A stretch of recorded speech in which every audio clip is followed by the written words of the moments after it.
Join us as we go beyond the pixels in the Gamer's Edge podcast, the podcast that takes you behind the scenes of video gaming. In each episode, we transcend the boundaries of mere pixels, immersing ourselves in the very essence of gaming and esports.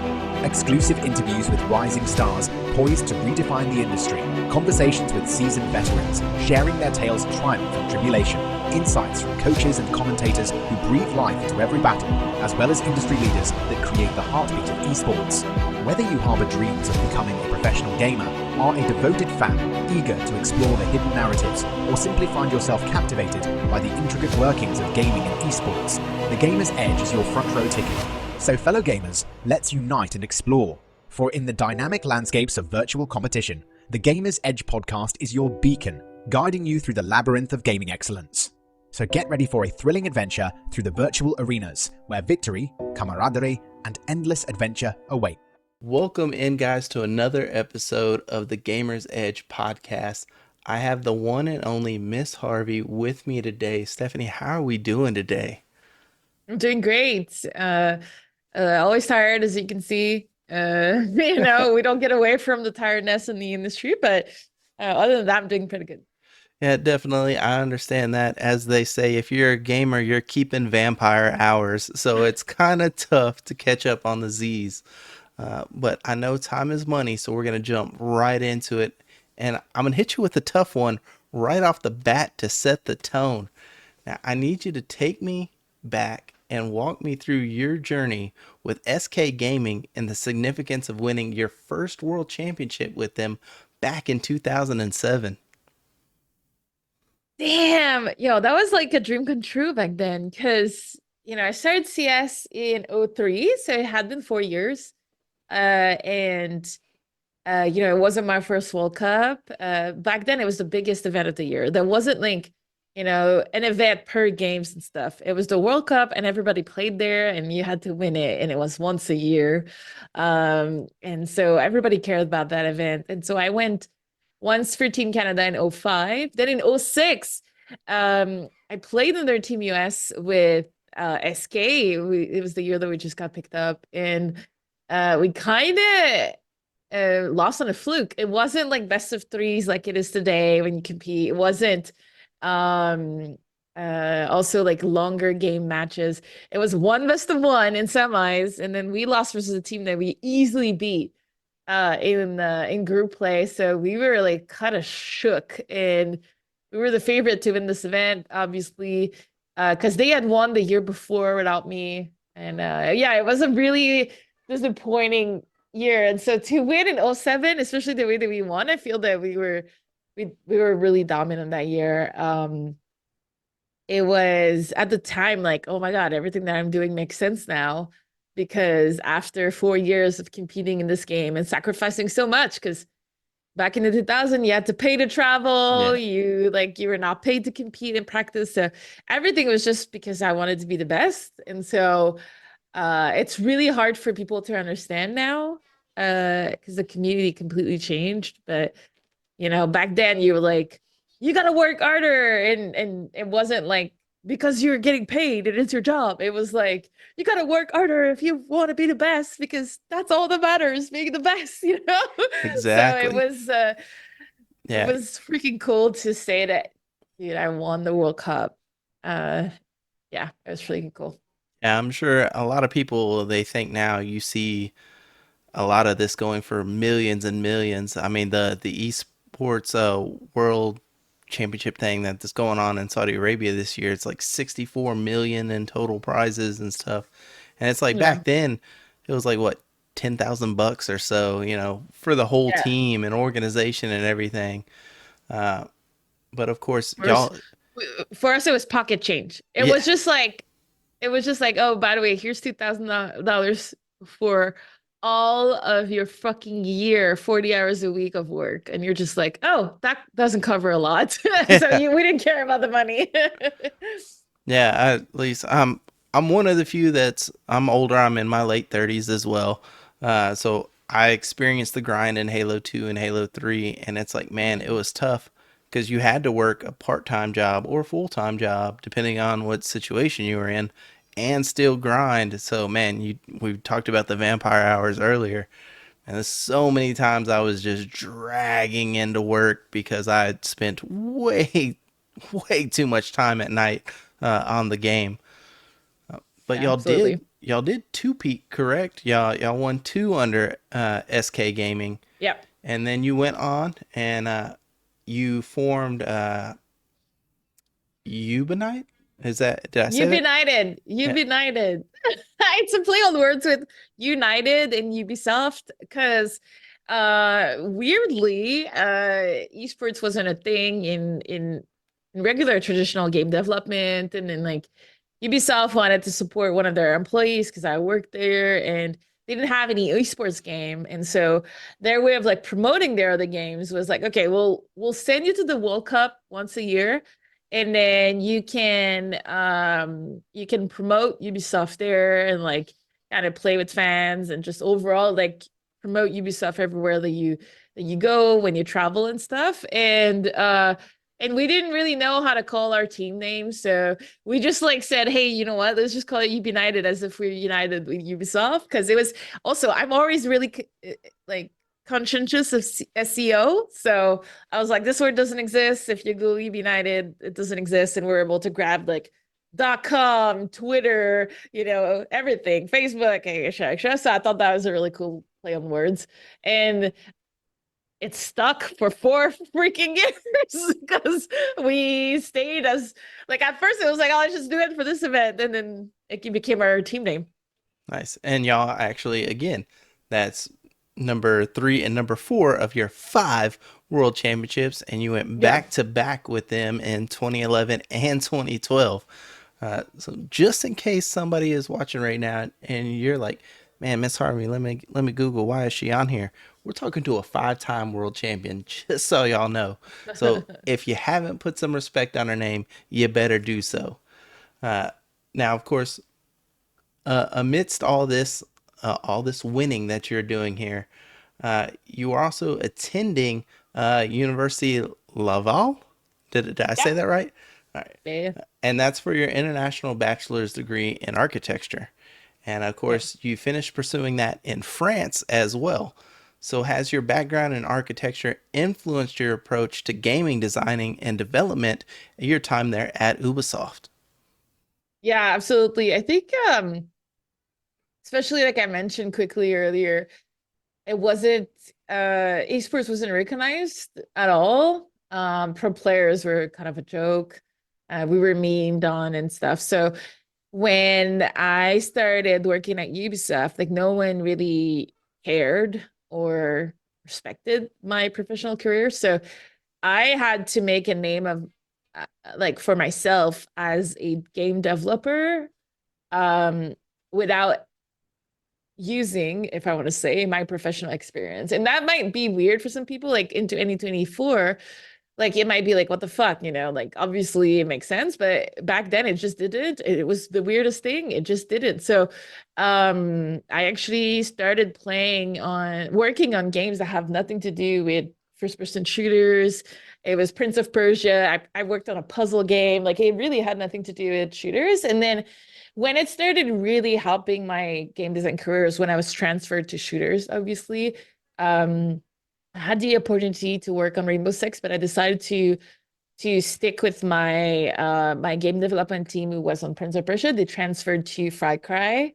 So I worked with them on Far Cry, and it's not a multiplayer. Well, even though they had multiplayer versions, it's mainly like a solo player, but it is a shooter, and it really was some of the greatest experience of my life. And I was able to then apply a lot more what I learned both in architecture and in professional gaming, because I did like, for example, I was working on open world quests and like how do you see like shooter open world quests, and how do you like handle the environment and create something that makes sense for the player.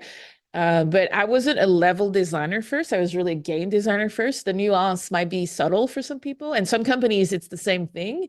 But for us, like there was really at Ubisoft, there was really a distinct role when it comes to creating the level, which I think is closer to what architecture is when you think conceptual, when you think like actually doing the thing. But what is really similar to architecture on the game design side is you actually have a concept, and you need to create a concept, and you have like variables in the real life, whether it's like technical and structural variables, or whether it's like I need to have X amount of people living in this building, or we're gonna have like X amount of travelers going through that area. Like, how do we maximize flow and these kind of things? And it's kind of the same in game design, right? It's, hey, we want the player to feel this type of way. Like, how do we accomplish that? You know, so for me, it was very, very good, my architecture year. I think it really helped my game design career. And then my pro player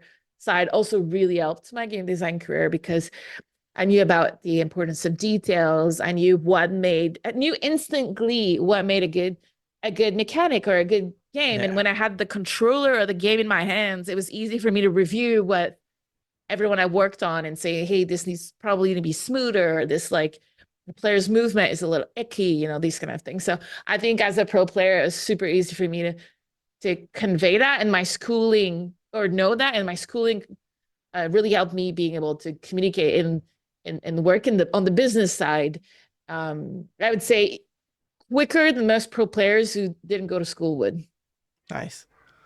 Well, of course, after 8 years there at Ubisoft, uh, you not only go to CLG as a player, but also as the director of business development for almost 4 years. What motivated you to transition from the professional gaming role to your role there at CLG and now the chief culture officer at FlyQuest? Um, I think by the way, you did your research really well, and I really appreciate the questions you're asking. It's kind of like some of the things I never get to talk about, so it's kind of cool.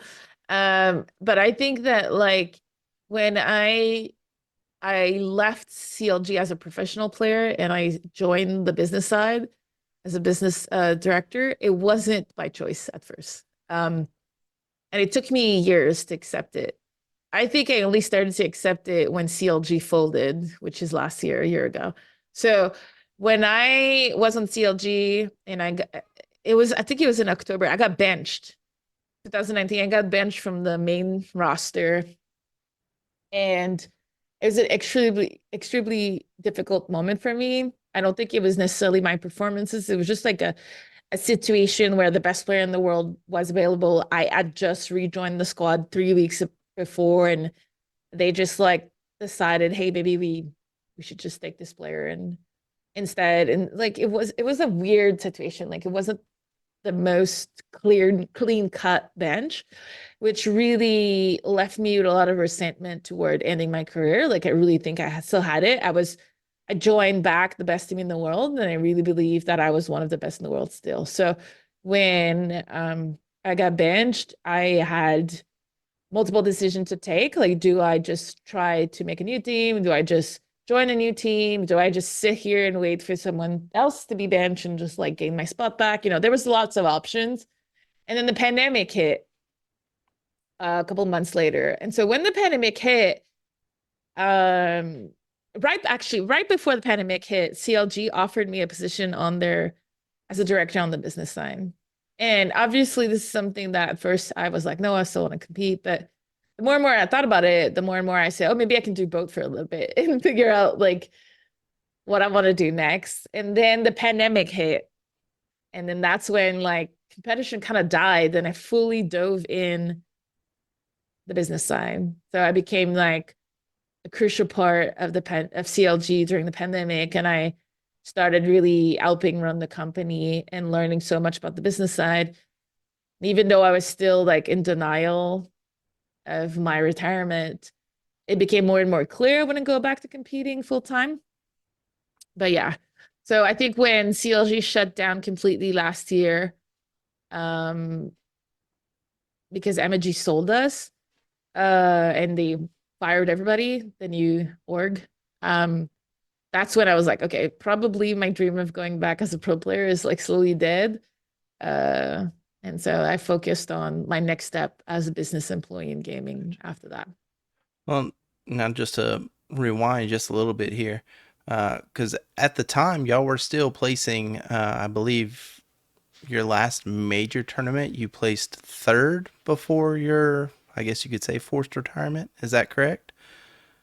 I think it was Katowice. I forgot which one it was, but we were still top three, and like in contention to winning every time. Like we Yeah. were never like really out of the loop. And so that's why I still believe I could do it. Like I know my pattern as a player, and I've always known that I have ups and downs, but when I'm like fully 100% in something, like I'm the fucking best, right? So that's how I saw this, and that's why I really believe I could still do it.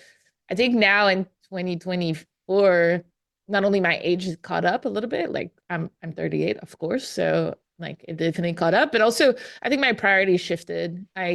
I think that I like being intense in Counter-Strike, but I don't like that I have to do it every day anymore. Well, back then, it was a job and everything. Now I like to say, hey, tonight I can't play, and that's just it. Yeah. I don't have to like not Ford or people, my coach, my manager, everyone is pissed at me. Like it's just like, I play a shit ton right now, but I don't want to be upset when I can't play, if that makes any sense. Or I don't want to cause other people to be upset.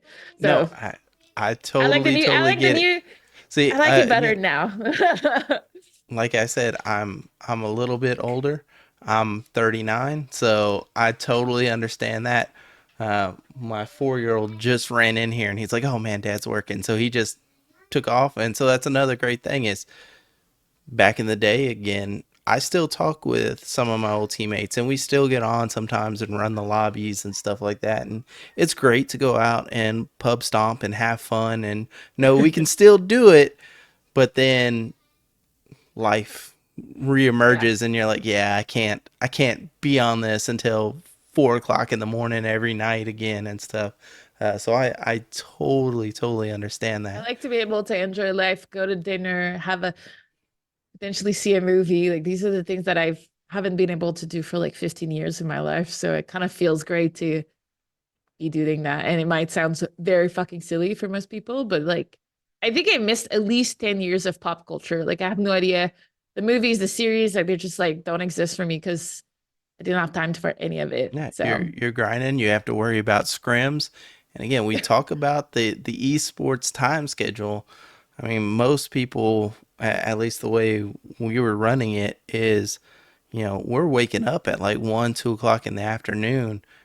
Eat something, do warm ups. If we're playing later on when I was playing Call of Duty, it was shooting bots, or when I was playing Halo, it was getting into pub lobbies, and then it's doing scrims at like 5, 6 o'clock at night until dark 30 in the morning. So that whole when everybody else is eating dinner and watching TV and primetime TV, I am glued in front of my computer or my Xbox back in the day, whatever the case was that we yeah. were gaming on. So uh, for those that don't know, that's if you are up and coming and you're looking at like, hey, what are some of the sacrifices?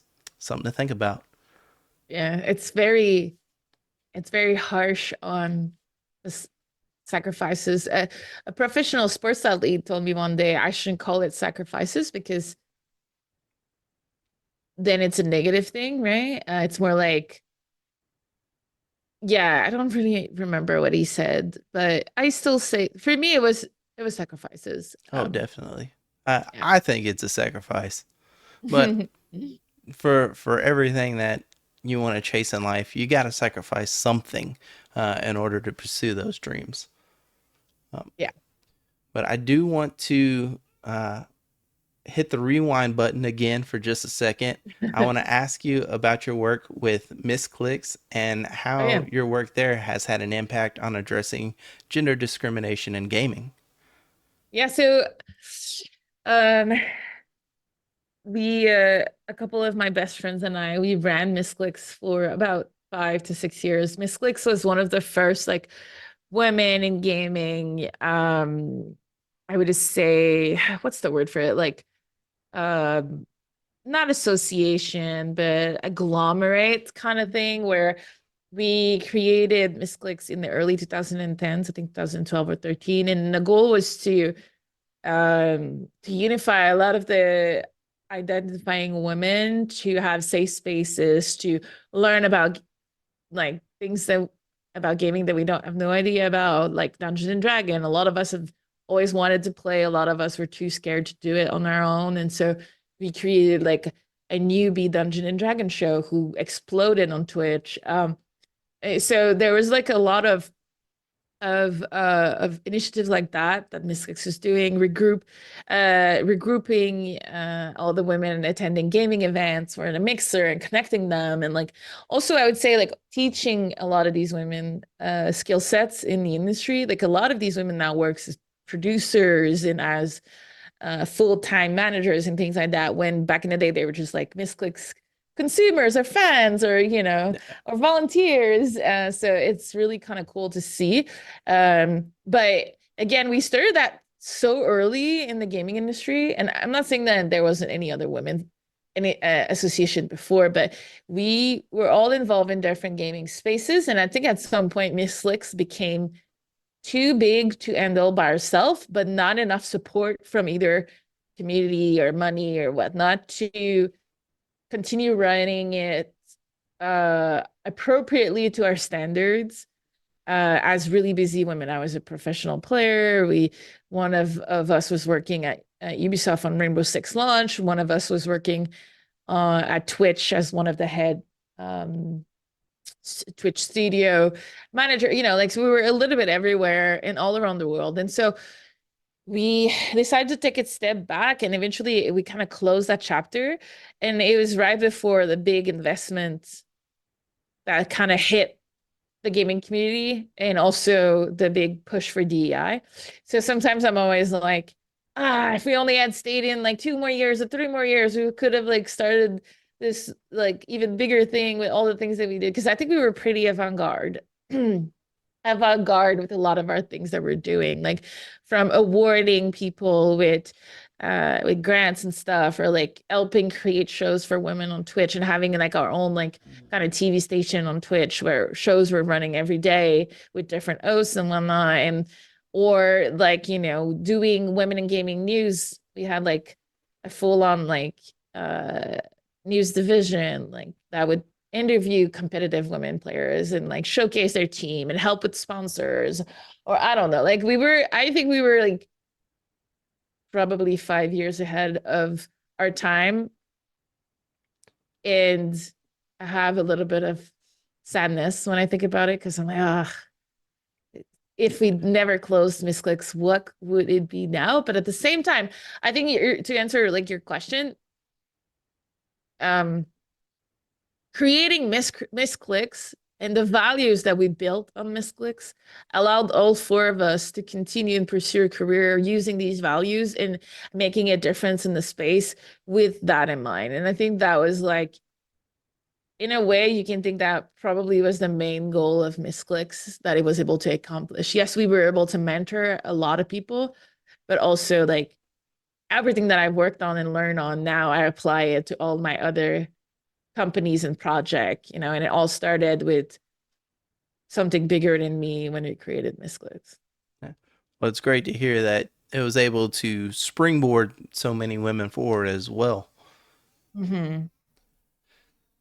Now I'm going to jump back in our time machine here. We keep going back and forth, so I'm gonna leap us forward just a little bit here, and we're gonna go to your time at CLG.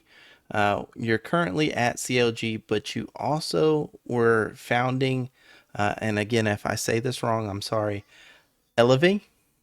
ÉLEVEY. Yeah. Yeah, what inspired you to found ÉLEVEY, and what does it, or how does it promote healthy interactions both online and offline? Yeah, so obviously one of my biggest battle is now, like I always say, making a difference in gaming, legitimating video games within like the mainstream media and just the mainstream audience. And then my my other pillar is really cyber citizenship and toxicity. So, um, being able to elevate. I know elevate is used like everywhere, so that's but the thing is that the play on words with elevate is elevate in French, and I swapped the er for ey, which is Miss Harvey. So, because I didn't want Anglophone to pronounce it elever, and so it's actually pronounced elevate the same way that it's written now, and it's a play on my word on my name. So I think it's a fun company name, but pretty much the goal is to elevate our education and our understanding of our cyberspace in the way that we are raised as citizen. Like for me, our citizenship is pretty good. We have thousands and thousands of years of humans learning how to be good citizen, and just overall, like it's pretty clear for everyone to understand the boundaries of what makes you a good citizen and what makes you a bad citizen, and how the society is supporting that, whether it's like through social system or through a schooling system, and how you quote unquote you become an adult at 18, and how you then contribute to society by paying your taxes, all that kind of stuff. Like it makes a lot of sense, but all of it function because of a trust system, and because we're all born within it and we all adhere to it. Well, the internet now is 100% part of our lives. We cannot disconnect.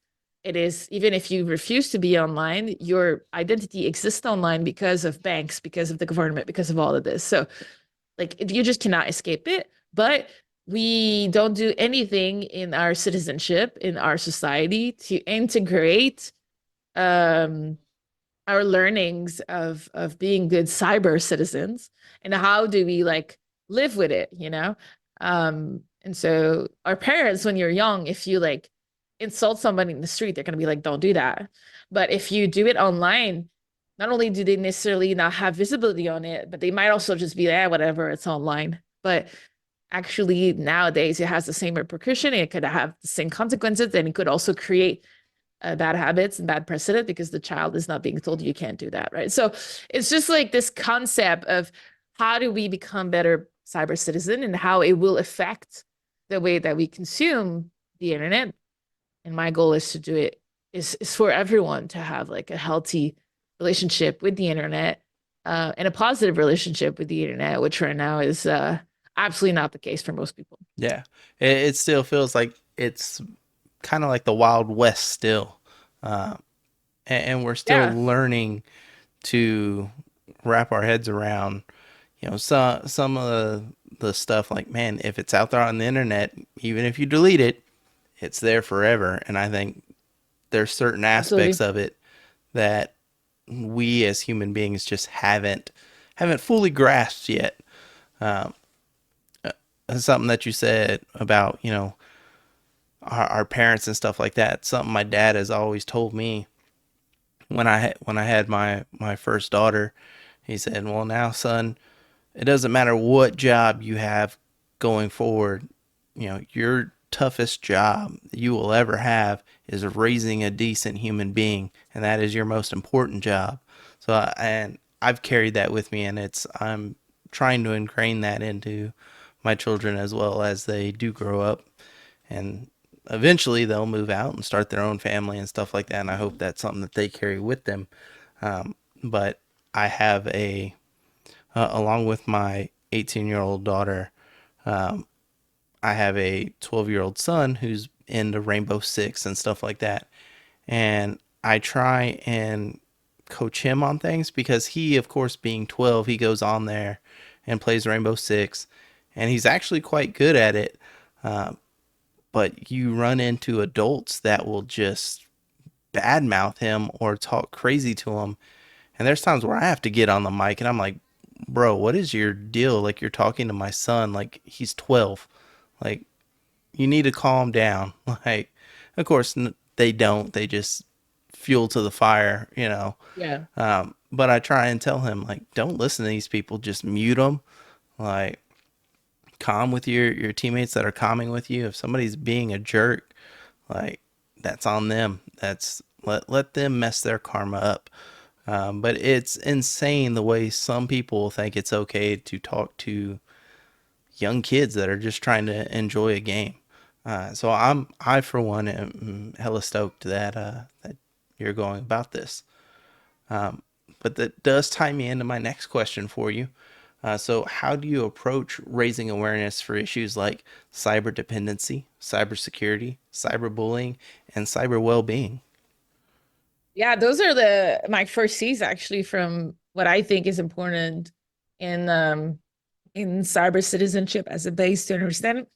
I think obviously I do give a class on it at university. I also um, do conferences where I teach the basics. But I think one thing to really understand for me is a lot of people that I teach these things about or that I talk to about these things to, they understand the problems, but they didn't really see or connect the dots between the problems and like getting to know the solution and understanding why cyber citizenship exists and it is a thing. So I think like raising awareness to the fact that our cyber life is just as important as our real life and explaining why and using these 4 pillars to explain why is like something that is very important. So if we just take a look at these 4 pillars that you talked about and you compared it with real life. So when it comes to balance, for example, like we all know that people are talking a lot about addiction and cyber and the cyber world and all that kind of stuff. And I think we have to look at it the same way that we look at anything that we consume in life. I always say the broccoli example, where if you only eat broccoli in your life, you're gonna actually become sick, really sick. Even though broccoli is a really positive thing in your life and really helps you be healthy, if you only consume it, you're gonna get sick. But that's just one example. It could be anything else, right? Exercise is a good thing in life. If you over exercise, you can actually hurt yourself, your body, your mind, everything. So I tried to teach about cyber addiction the same way and also make people realize that actually the percentage of people who are addicted to these to the internet or games or whatever is the same percentage as any other thing that we have in our society. So it's more like addictive personality that will really lose themselves into the online world, and not like the online world is like sucking everybody in. So when you understand that, you can give yourself a little bit more break about like sometimes binge watching a show on Netflix. Well, sometimes a new game comes out and you play 10 hours a day that day, right? So you can like say, hey, it's okay. It's actually a hobby. It's actually something I really enjoy. And you can have fun with it and in a way that still stays healthy. And that's where we go to the cyber wellness, right? How do I stay healthy while I consume my cyber world? And how do I use my cyber tools to be healthier? So does that mean using apps that actually can help with your life or your health? You know, a lot of people are using intelligent products. I use a Oura ring for my sleeping schedule. It really helps me understand how my sleeping REMs and deep sleep and all that kind of stuff works. But also like for example, most people don't know that if you go to the gym once a day for an hour and you're extremely in shape, but you stay sitting for 8 hours in front of your office computer, not even like a gaming computer, you can actually be the word in French is sédentaire. I don't know what it is in English, but you're actually still having negative effect on your body because you're sitting down for 8 hours. So it's not the concept of being healthy or in shape or whatever that is actually hurting the most when it comes to our cyber world. It's really just the inactivity and like staying in a spot for too long. Yeah, staying stagnant. Staying stagnant repetitively. And so you could have the most in shape person in the world be stagnant and have issues because of that. Because let's say they work out 2 hours in the morning, they're super in shape, they look like gods, and then they work at a computer for 8 hours. So understanding that practice can also help us in games, understanding that when you pause, you have better performances and it helps your brain and blood flow when you stand up, and then actually that flow will be able to retain you longer for like elevated hours and actually perform more, which will, be an interesting loop that's what we should strive to be in as cyber citizen. And then the last two, I think it was security and The this cyberbullying as well. yes, toxicity. Okay.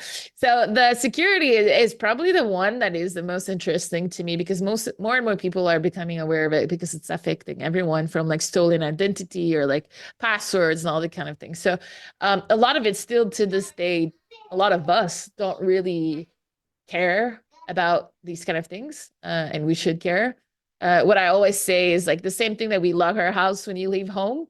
You can have different kind of locks. You could just have a door and the door is unlocked, or you can actually lock it once. You can have an alarm. You can have a fence outside of it, And then most of us are right now the door is open, not even closed, and we're just like pretty much allowing anybody to steal our things. And a lot of people are always telling me, but I don't care if they steal my things. I don't have anything important. Well, that's not true. If you have anything that you care about, then they will care about it too, because they'll be able to get money out of you for it. So even if it's like personal pictures, youth pictures, like family picture, all the kind of things, like if it's worth something for you, it's worth something for them. And which is the biggest difference of when someone steals something from your home, they're going to steal something they can sell to random strangers. When they steal something from you online, they usually want to sell it back to you. Yeah. And they're going to owe you ransom. So that's like the new way of seeing that kind of thing. So that's why cybersecurity is so important, right? And then toxicity is just the way that I see it is talking about cyber etiquette. So what can you do to help yourself be a better person online, and what and how so one thing that I like to talk about is like there's three things for me in cyber etiquette is how you send a message, how you receive a message, because you cannot control your son will receive a message, like you said. And like what you can control is how you handle that. You can't control what the message are going to be sent to him all the time. Sometimes, yes, with parental support, but things will slip. It's the internet. So you can help him understand how you should react and how you should care about these things. And then the third way of seeing that is when you're a bystander, right? Just like in real life, when you're in your living room and two people fight, you can just let the fight accelerate and like become a big thing, or you could be a participant bystander and just like calm everything down. So these kind of three ways of how I like to teach people about cyber etiquette will, I think, and should help toxicity in general. But one thing that we cannot control is there's no border online. So if there is, for example, an 8 years old child from China and decide that he wants to attack my body, it's the government is not going to interfere. So that's why I need to be able to receive that message appropriately, and live with it, if that makes sense. Yeah, no, I totally get it. Again, I have daughters that play video games. I have my son that plays. So there are times when people say outlandish things to them, and they'll come and tell me, and I just have to tell them, let it roll off your back. These people don't even know you. Who cares what they say? You have to just take it with a grain of salt, unfortunately, sometimes. And it sucks that it's that way, but Yep. Unfortunately, that at this time is just human nature. Yeah, realistically, I do not think we will win that fight ever. I do think that we will make it much better, and that companies are going to provide us with better tools, and hopefully, like AI is really going to be able to support us in our fight with toxicity. But in the end, there is always going to be a human component that will come out and be a jerk, because that's just like how online is being built, like free speech, whatever that means. And so I don't think we will win that battle, but it will get better. So I've got to ask now, how do you stay motivated and maintain your passion for gaming and advocacy despite the challenges?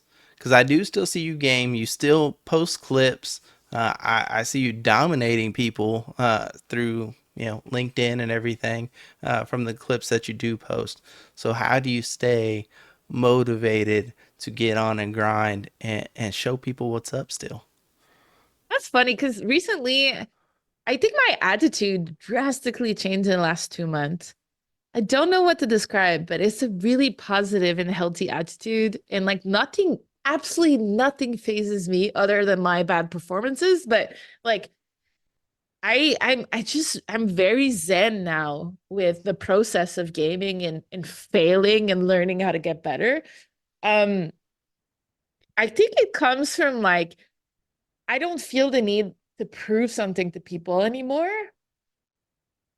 And I just like try to do the best that I can.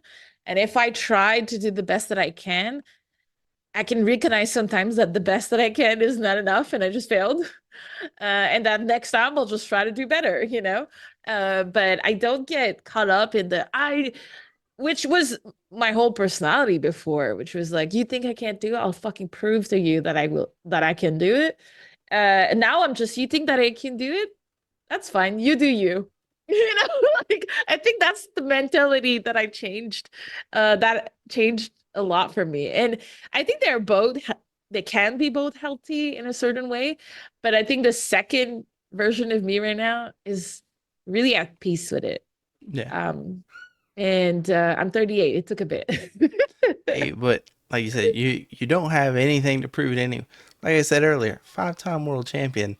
I mean that's something that I mean even being a 1-time world champion is something that 95% of the population won't ever even be able to come to. But now you're getting into like the Jordan era, like 5 rings.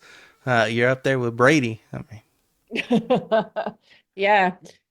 It is a really interesting thing to be 5-time world champion in the old era because I think now there is a quicker cycle to become a world champion. Like usually some of the games have it every couple of months, you know? Some games it's every year still, but very rarely. I think that there's major events every couple of months. So there's kind of, in a way, more chances to become world champions now. Um, and it's more gray what world champion means too, because there's like lots of events and people are fighting to say our event is the best one of the year, you know? yeah. Like the World Cup that's now new, the EWC versus like, you know, the main games major and whatnot. So I think like the space is very different then. Back then, you could only become a world champion once at this event, and that was it. So and I feel I was able to do it over a decade. So like not a lot in different games too, in CSGO 1.6. So I think I'm really proud of that. Definitely, as you should be. Like you said, now we have one of the things you're involved with. You have DreamHack. You can go win DreamHack. ESL, of course, still doing their thing. Like you said, the new one that's going on in Saudi Arabia. There's just so many things, and they're even talking about putting Call of Duty in with that. So you'll have the Call of Duty League ran by Activision, and now this league as well, potentially having Call of Duty. So there's a lot more chances to become a champion. So the fact that you're 5-time from back when it was seriously one massive tournament to one tournament to rule them all. And And then today they could argue, well, there's more players today, so it's actually harder to win. So yeah, I mean, sure. Let's all take our wins where we can get it. now, so something that I just mentioned, DreamHack. Now, how do you manage your time between your various roles? Because you also have involvement. You've had involvement with the International Olympic Committee and DreamHack Montreal. So, how do you manage your time between all these different various roles? Yeah, let's just say I'm a very busy person, but my biggest flaw in life is that work is my life. Um, and so I don't have a lot of hobbies. My hobbies are related to my work, and uh I live away from my family right now for work. So I do have quote unquote free time at night that I use for work. So I'm a little bit it's hard to pivot away from like we talked about this earlier, but you know how when I was competing, I was so focused on like competition. It was the number one priority in my life.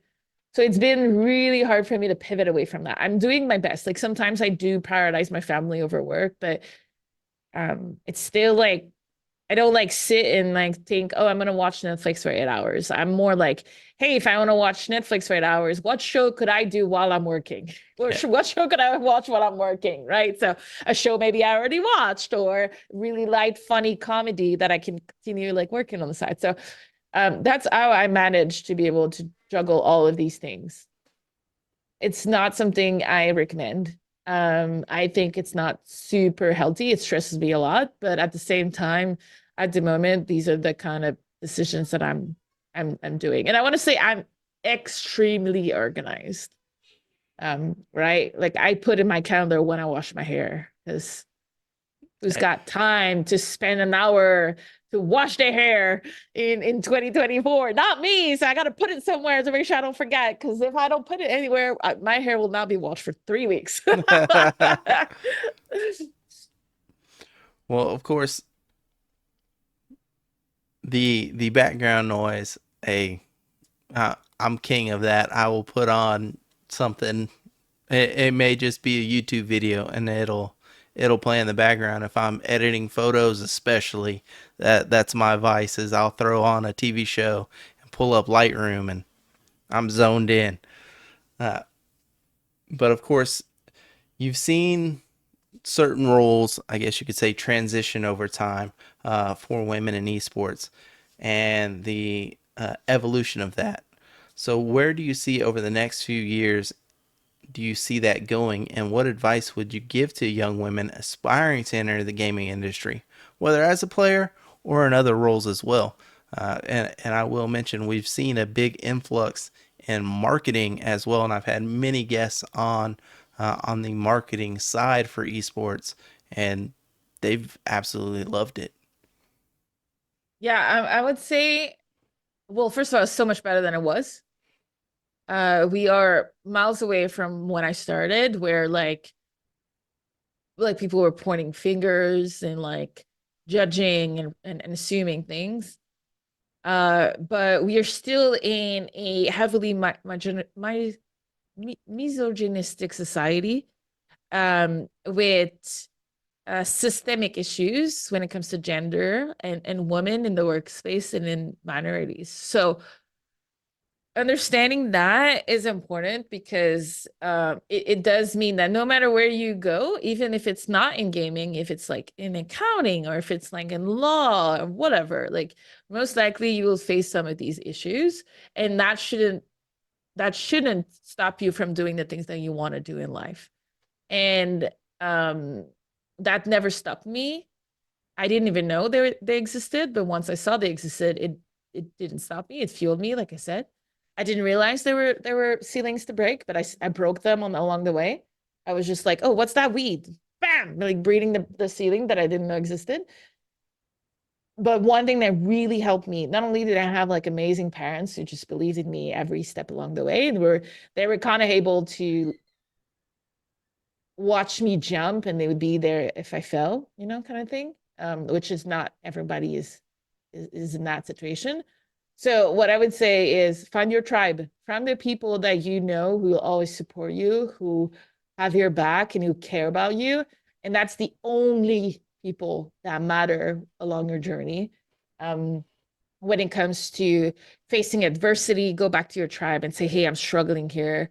And so that they can help you, because some days it's going to be hard. Some days it's going to be amazing. You're going to feel on top of the world, like you're Leo in Titanic, and you're just like, you're Jack, and you're like, I'm the king of the world. And then the next day, bam, like, you're going to get something hitting your face because of your gender. And that's when the tribe needs to be there, good and bad times.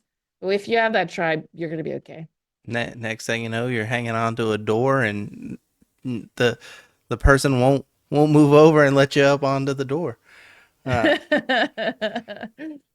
but and I will caveat onto that. your tribe may not always be your family. So when she says Yeah. go find your tribe, it's find your people, because Lord knows I have three brothers that I have not spoken to in almost 2 decades, but I have friends that I consider brothers that are my kids, godfathers, and that is my tribe. That is my family.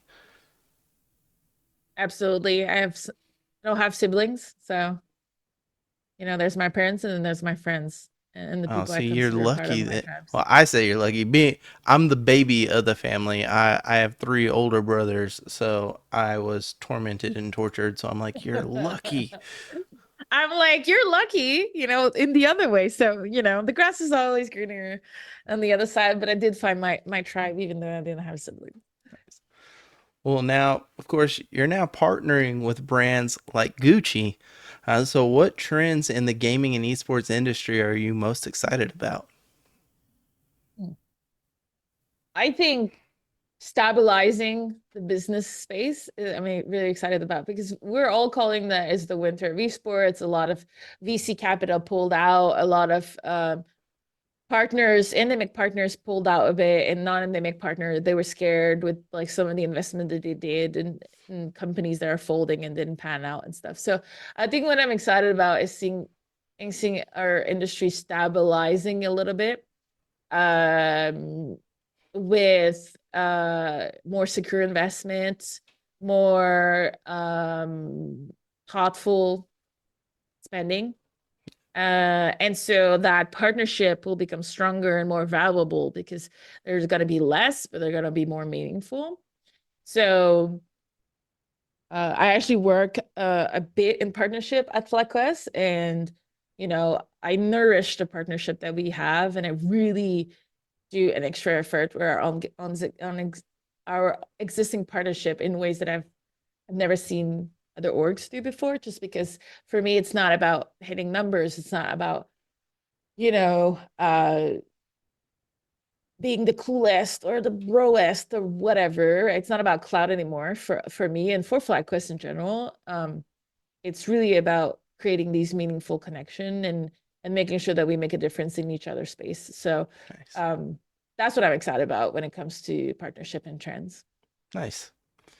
Well, of course, I do want to say thank you. We've been going for almost an hour here, so I do appreciate you coming on, talking with me here. I've loved every bit of this conversation. I've got one final question for you, Ooh. and we started off with a tough one, and I'm ending with a tough one. So, if you could give one piece of advice to your younger self who is about to enter that first tournament, you're about to start this grind, what would that be? Ooh. Well, outside of the tribe, I think the tribe is the most important thing. I would say like one thing that esports player it's part of our DNA is learn how to lose. And like don't think that a loss is the end of the world and use it as like another bump on the road while you get to the top of the mountain and whatever the top of the mountain is. So I think nobody taught me how to lose because I won really quick, not to show off a bit, but I started winning really quick and it was really hard on me when I started losing and then I have to like come back and they always say that it's easier to win than stay a winner, like win back to back to back is extremely hard because people gun for you. So learn how to lose, learn how to understand that sometimes things will be rough, but that's when you get actually tested on your motivation, on your grind, on your dedication, and your spirit overall. So I think not letting it destroy you and using it to fuel you to get better is pretty crucial. So don't worry about losing your first event. Nice. Well, of course, guys, there's so much more we could have talked. Maybe we'll end up doing a part two. Maybe, because I mean, we didn't even touch on your time as a game reviewer.